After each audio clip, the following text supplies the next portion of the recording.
E, por último, agora, a palavra, Michel Milamenes. Vendo minutos.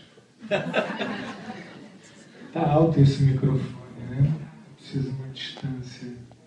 Sobrou a macumba, né, para eu falar besteira. E eu frequento um templo muito bom, aliás, o Templo do Vale do Sol e da Lua, que fica... É sério, fica sério, né? As coisas têm uma verdade, apesar de que o Ricardo me colocou que não existe verdade. Então, desculpa, teve ali, mas já passou. Bom, eu não sei de nada. Isso é um problema. Entendeu? Eu não sei de nada mesmo. Eu não sei de nenhum assunto, de nenhum saber. Quiçá de também saber. Apesar de ter gostado muito da explanação toda do que é o Trem Saber, me identifiquei.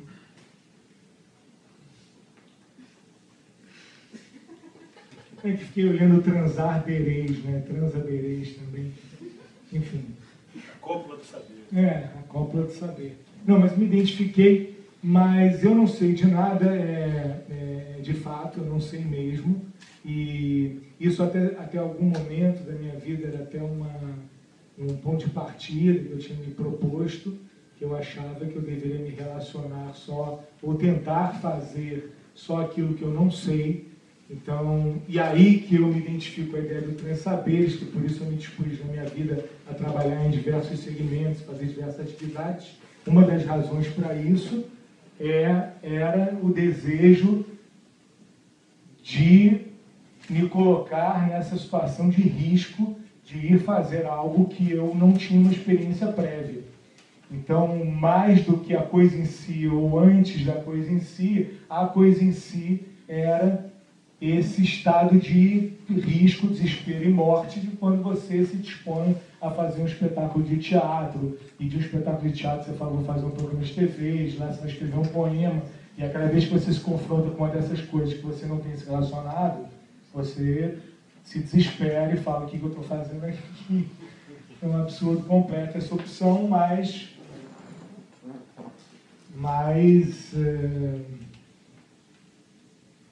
a única forma de se fazer algo que você não sabe, eu não acredito mais muito nisso não, são teorias que eu andei pensando nos últimos anos, hoje eu não sei se eu acho mais isso, mas eu achava que a única maneira de fazer algo que você não sabe é apaixonadamente, se entregando por completo, e aí isso, enfim,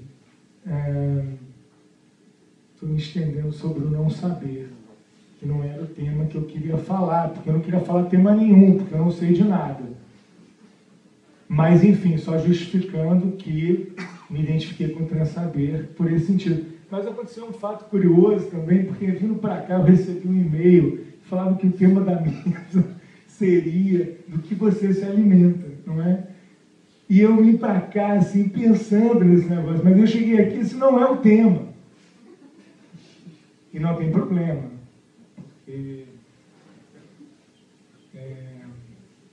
Porque me alimento disso mesmo. Mas eu queria deixar isso claro, porque não que eu tenha me preparado ou preparado nenhum speech sobre esse tema, mas de fato eu vim para cá pensando sobre o que eu me alimento e queria relevar a presença desse saber. Pois bem, tantas coisas possíveis de serem ditas, né? Logo por quem não sabe nada. Mas, continuando, alguma reflexão possível sobre a relação que encontro entre o meu trabalho e a cidade de Trem Saber, é que uma outra razão para além de querer fazer o que não sei, como uma maneira de me despertar a me comprometer com a vida e com as coisas, uma outra questão para mim. Tem Leco com creu, falando? Tem.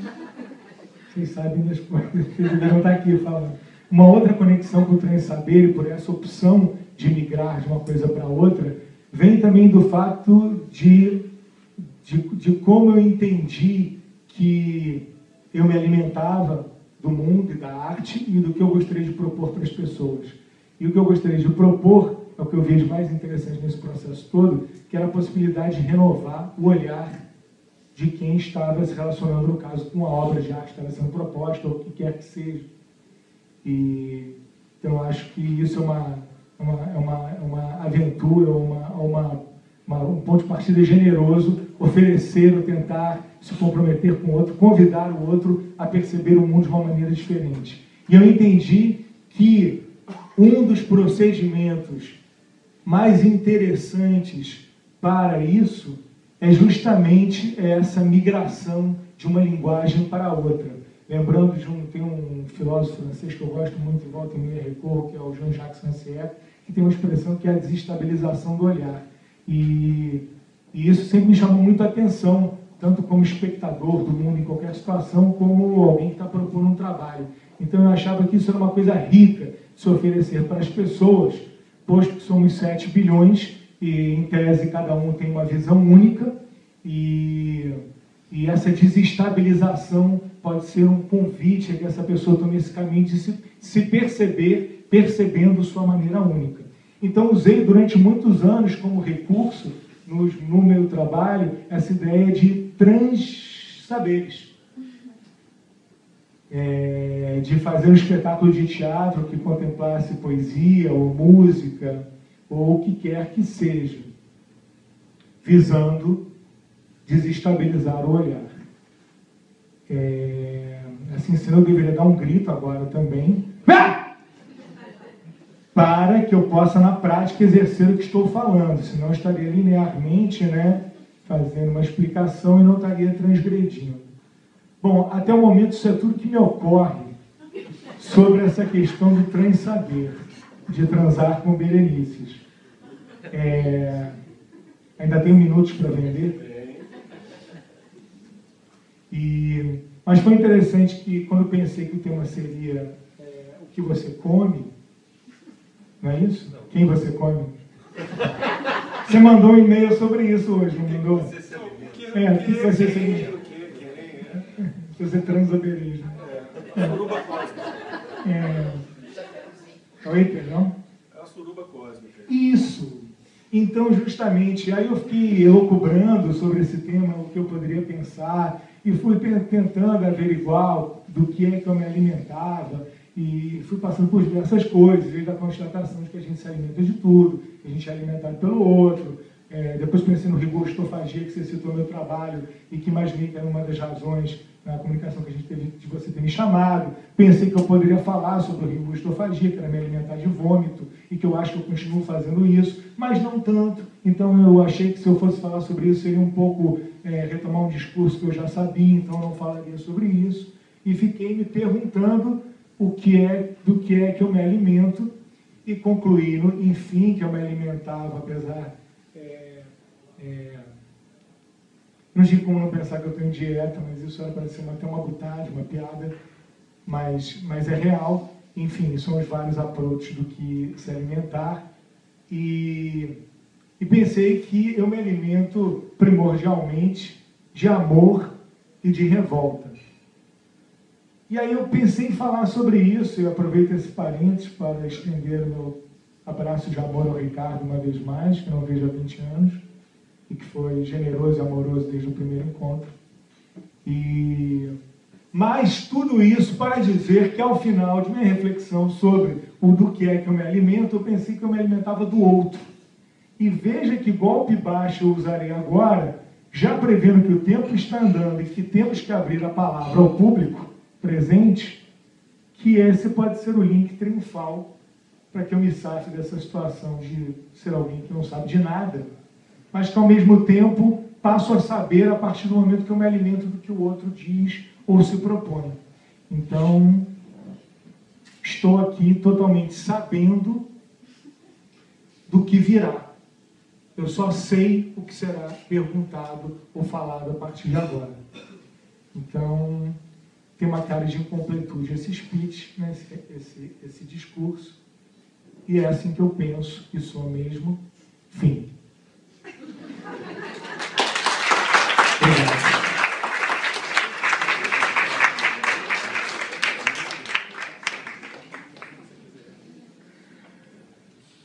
Obrigado, Michel. Daqui a pouquinho a gente vai, então, abrir para a mesa regurgitar vocês. Antes disso, o Ricardo, em algum momento, ele vai dar um curso ano que vem, eu não sei exatamente quando, eu acho que vai ser, em 2011. Em 2011 eu acho que vai ser o seu curso. Está combinado já. Mas fala um pouquinho aí da sua ideia aí, o que você está pretendendo. Eu não tenho ideia nenhuma. Ele chegou aqui com essa história de faz uma emenda. E eu sou um homem obediente, eu sempre fui obediente, fui um homem bonzinho e obediente e fiz uma emenda. Então chama-se Acompanhando as Viagens de Respifala aos Mistérios do Mundo. Quem é o Respifala? Alguns aqui até conhecem o Respifala, mas o Respifala é um ser que passeia pelo mundo e faz reflexões. Então essa era a ideia de um curso que será dado em 2011, né, em abril de 2011, quando eu fizer 60 anos. Né? E aí tem uma porção de emendas aqui que eu escrevi, porque eu fui obcecadamente obediente, mas não vou contar. Até lá, nós veremos o que Respifala tem para a gente. Bom, acompanhe no site, no Facebook, e nos Sussurros Cósmicos. Bom, está aberto o debate aí, quem quiser perguntar, estamos aí no que deve é. Quem quiser pode pegar o microfone aqui para a Carol. Tá?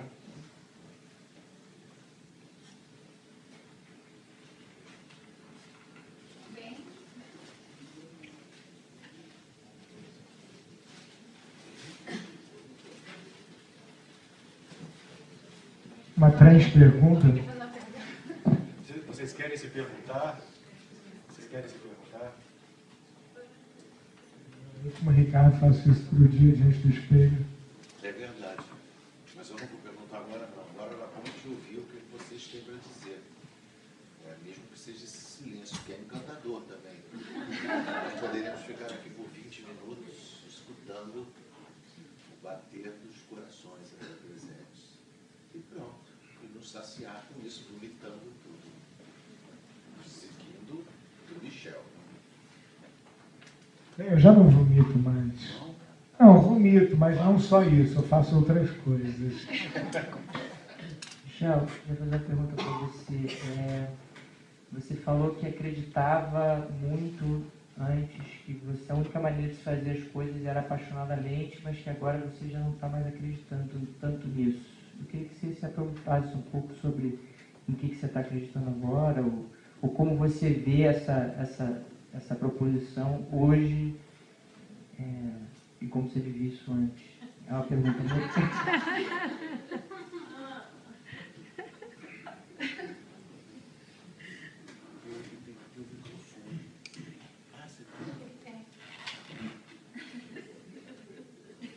Não, tem muitas respostas possíveis, né? Mas é que me ocorre de primeiro é que esse formato, esse modo de operação, ele traz muito sofrimento com ele. Apesar de trazer, ele é uma coisa ciclotímica, ele traz também muito apaziguamento, porque a única maneira ou a maneira que eu encontrei de poder mensurar, ou de poder encontrar algum conforto, quer dizer, a partir do momento que você mensura, que você está se dando, em tese, imagina que está se dando tudo, em todos os níveis, até físico, até se machucando, até sofrendo, esse nível de entrega, ele tende a te dar algum tipo de segurança, de você achar, né?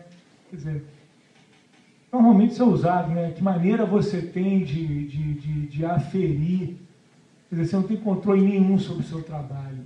Então, de que maneira fugir do desespero, ou aplacar esse desespero? Uma delas seria essa entrega desmesurada, que, independentemente do resultado do trabalho, isso te dá algum conforto de falar, bom, eu dei a bunda, né? Eu fiz tudo que eu podia, eu entreguei completamente. Então, isso é um modo de operação que as pessoas fazem. No entanto, ele entra nessa espiral de sofrimento, você fala, eu vou dar tudo que eu tenho, aí você se dá. E mais que isso, dar tudo que se tem não necessariamente é uma prova irrefutável ou vai gerar necessariamente um melhor resultado. Talvez tenha sido um pouco desse aprendizado de que, enfim, acho que no final eu queria sofrer menos mesmo. Acho que tem a ver com isso. Mas por aprender que talvez eu quisesse controlar muitas coisas, e controlando as coisas, esse sofrimento é gerado. Hoje, vendo que... Qual foi a pergunta mesmo? Hoje, vendo que... A palavra não é se distanciar? Não. É se distanciar? É? Você mudou de perspectiva. Você trabalhava de uma forma e você não acredita tanto. Então, hoje eu não sei de que forma eu trabalho. Realmente, o que eu falei é verdade. Eu não sei. Mas eu sei que essa maneira que eu trabalhei durante muitos anos, eu não estou mais interessado. E não estou mais interessado porque é geradora de sofrimento e não necessariamente de resultado. Então, sendo bem sintético. Acho que tem outros milhões de assuntos particulares, como a vida amorosa, etc., coisas que não interessam. Mas era isso a pergunta, né? Por que mudar? E acho que está razoavelmente mal respondida, né? Obrigado.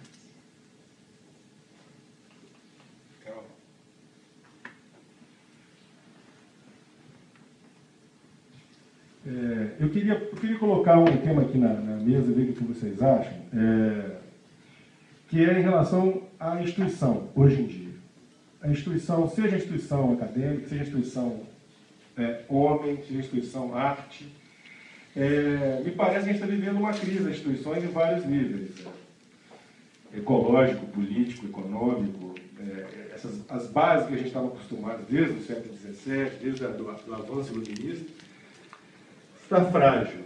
Então, eu queria saber o que vocês pensam do institucional hoje e como é que isso... Qual é o caminho? O que a gente vai buscar daqui para frente? Abandonar o institucional, transmutá-lo, incinerá-lo, copulá-lo? Qual é? O que o institucional tem para trazer hoje em dia? Qual é a questão do institucional hoje em dia para a gente? Nelson, tem uma pessoa querendo aproveitar, deixa aqui.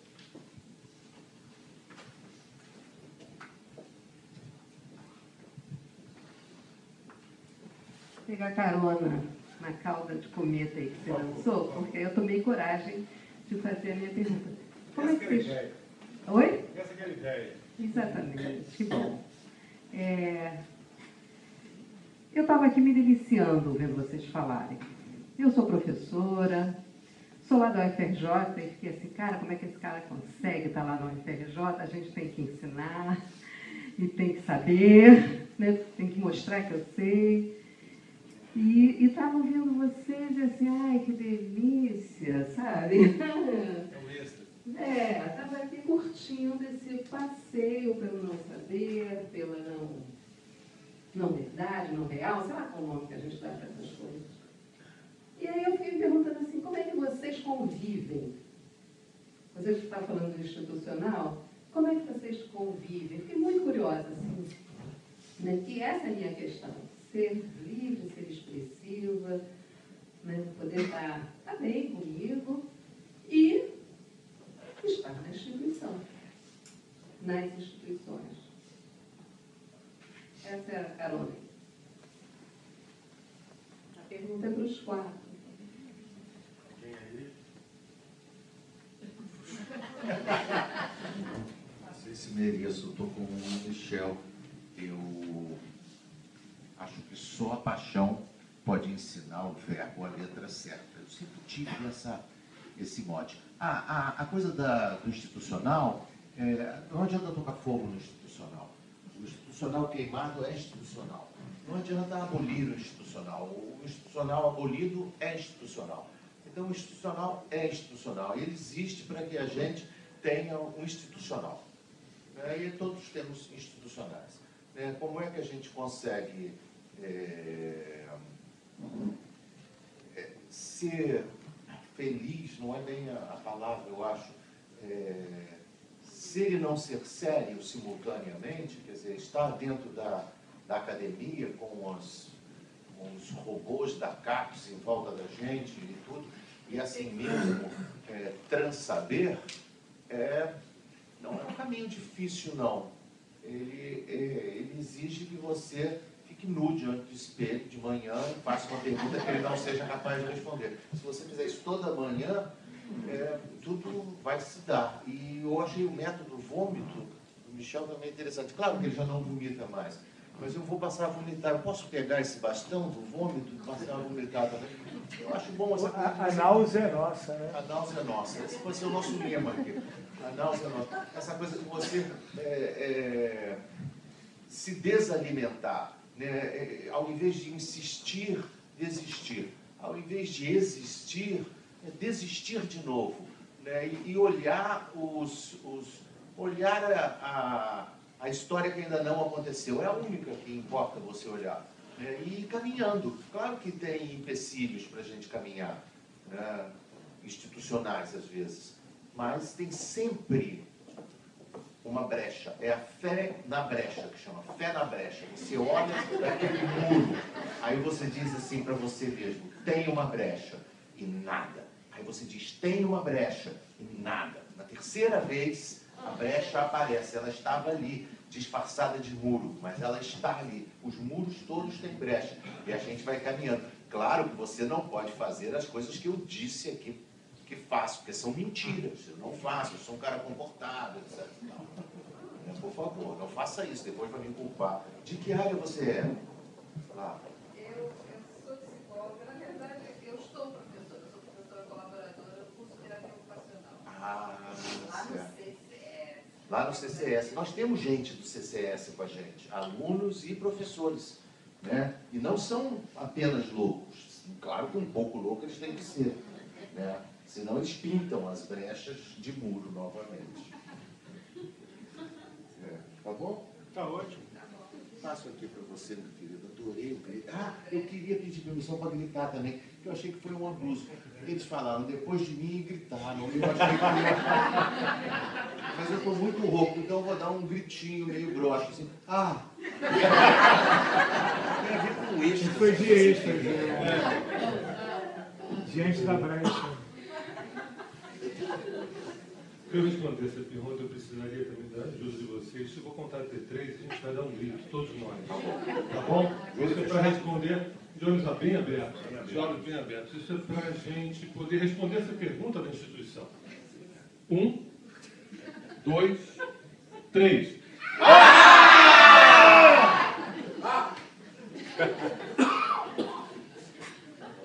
É a institucionalização do grito.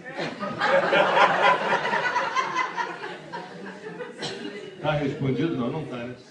Eu posso dizer o seguinte, rapidamente, que talvez eu seja a pior pessoa aqui da mesa para falar de instituição, porque meu caminho é à margem disso. Eu entendo que a vida não é institucional em nenhuma das instâncias. Nunca foi, não é e jamais será. O mundo não. O mundo é diferente. O mundo é uma coisa, a vida é outra. Não era assim no passado, agora é. Então, dentro dessa cisão esquizoide nossa, que a gente tem o erro de chamar isso de natureza, eu prefiro chamar de condição humana, eu acho que a instituição ela tem uma nobreza para aqueles que precisam. Ou seja, na astrologia nós temos um planeta que é Saturno, que significa a função do superego, né? Tire a instituição de determinadas pessoas, elas sucumbem. Isso não é legítimo. Tem pessoas, e muitas pessoas, que precisam da instituição para se soerguerem, para se levantarem, para depois desmamarem. A instituição é uma instância primitiva, né? É uma maternidade, uma paternidade importante para a gente viver o desmame. Você, que nem religião, você nascer na instituição e morrer na instituição, pode estar certo que alguma coisa dá errada. Agora, você nascer na instituição, de um dado momento a tua vida não ser institucional, isso daí para mim é o projeto. É o projeto não do homem, é o projeto do humano, né? Essa é a minha opinião.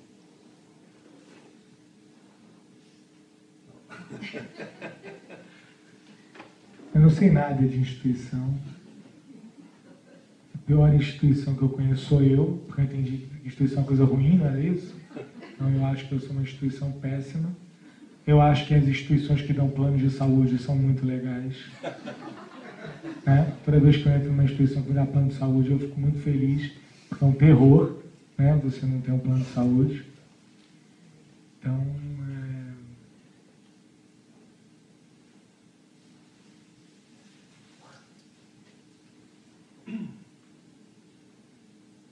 Então,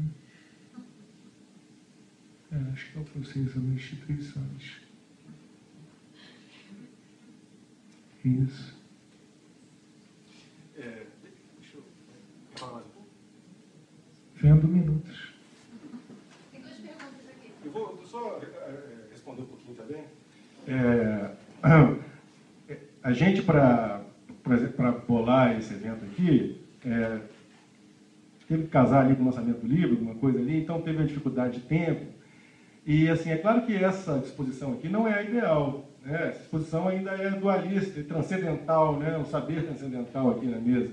Não é o ideal, né? A nossa ideia original não era essa, né? Fazer uma coisa mais circular, mas foi difícil a questão do espaço. Por exemplo, sem citar nomes, a gente estava fechando com um lugar, e quando depois olharam com calma a ementa, a proposta do evento, as pessoas deram para trás. Não, isso aqui não entra na nossa morada.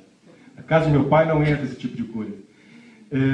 Então, é muito difícil você ter uma relação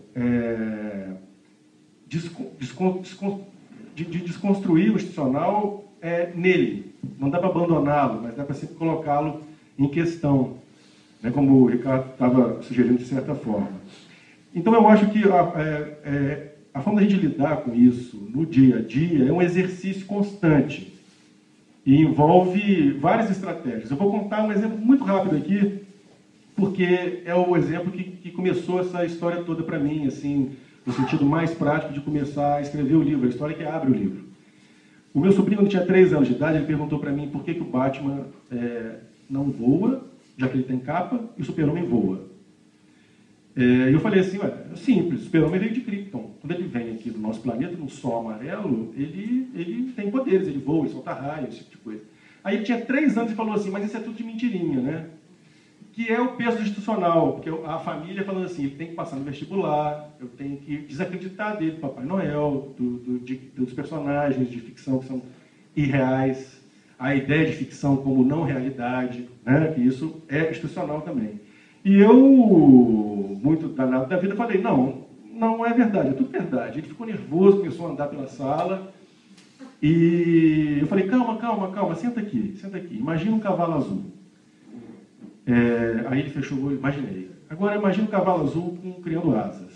Aí ele, para minha surpresa, ele disse assim, eu não preciso mais fechar o olho. E agora a asa dele está batendo. Falei, maravilha, você entendeu. O cavalo azul, ele existe. Você viu que ele começou a ter vida própria. Ele existe na sua cabeça, ele, na minha testa. Não. Quando você pensa nele, tá. A gente não monta no cavalo azul aqui. Ele não vai andar aqui entre a gente, mas ele existe quando você pensa nele. Entendeu? Então tá. Foi nesse momento que foi fundada a ontologia onírica, um trabalho de coautoria com meu sobrinho, quando ele tinha 3 anos de idade. Então eu digo que a relação constitucional é constante e está nas filigranas, está na conversa com as crianças. Tá? É como a gente dá bom dia para as pessoas na rua. Tá? Como a gente entra no ônibus e fala com um cara que está recebendo dinheiro. É um exercício diário, é um cultivo de vida, é um cultivo de cotidiano. Não adianta a gente estar só aqui, falando numa mesa bipartidária e com minutos contados. Aliás, eu pensei que eu não ia conseguir tomar essas férias, eles se tomaram sozinhos. Né? Foram muito obedientes, o tempo está aqui rolando. É isso que eu queria dizer. Vamos às mais perguntas aí. Eu gostaria de fazer uma pergunta ao Nelson Jorge. Por que no seu livro é abordado apenas a parte da magia ocidental e não da oriental também? Quando a gente se lança num tema desse, a pesquisa é infinita. Então, em algum momento a gente tem que apresentar, inclusive, uma tese de doutorado. Né? Então, a magia oriental não entrou com as nuances que deveria em função de uma questão de limitar a minha pesquisa. Essa pesquisa continua. Não que eu vá lançar a ontologia onírica parte 2 da vingança, não, mas a pesquisa continua porque esse tema é infinito e é o meu tema, e eu vou ficar nisso aí. Agora, existe algumas citações ao taoísmo, existem algumas citações ao budismo, existem algumas citações ao xamanismo, né, que não é ocidental, né, vamos dizer assim. Então, existem algumas incursões. E eu preciso também de uma bibliografia de magia oriental mais intensa, mais rica, que eu ainda não tenho, é muito pouco, eu tenho pesquisado. E também me ajudou muito algumas pesquisas em relação ao hinduísmo, sobretudo a questão do sonho, que é o tema principal do livro. Agora, se você tiver bibliografia para me fornecer sobre magia oriental, eu vou ficar extremamente grato. E assim que eu produzir alguma coisa, eu passo para você, nem que seja por sinal de fumaça. Mas, tendo em vista a diversificação de todos os saberes, a evolução que se dá no mundo atual, será possível que nós vamos atingir uma integração de todos os saberes, levando em conta também a possibilidade dos supercomputadores, da integração de todas as informações, de todas as fontes? Essa é a minha grande dúvida. Eu vou responder rapidinho e vou passar para vocês, hein, galera. Eu não estou preocupado com integração, no sentido de um pensamento único. Não, a questão minha não é essa. Eu estou preocupado nas ressonâncias entre os saberes.